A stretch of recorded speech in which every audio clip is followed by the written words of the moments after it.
Okay, so we've thrown our vase here, and I would like to talk quickly about some little tips for drying it.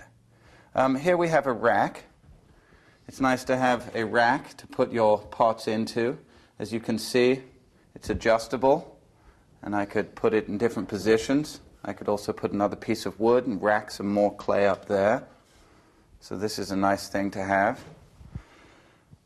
This is a drying rack. We're in Eugene, Oregon at the moment, and it is winter time, and it is wet. So I don't need to worry about these drying out particularly quickly. In the summertime, we would want to have a closet. These sides would be closed in, and there would be a door that would shut and be pretty airtight on the front. And that way we could load all our pots into the closet and have them dry at a nice even rate. That is really what you're trying to do when you're drying a pot, is have it dry out nice and evenly throughout the whole piece. Oftentimes the bottom will stay wetter than the top. And if this occurs, it's nice to check them periodically.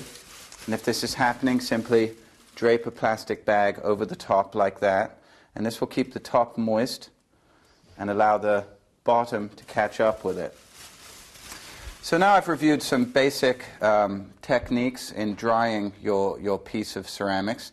This one is almost ready to pop off the bat. We did draw that wire underneath it, and a good way to check if your clay is ready to be thrown is simply to see if it will come off.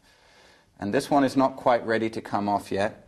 We're going to set it in there, let it dry a little longer. In the next segment, I will pop it off the bat, and I will show you how to trim the base of this vase.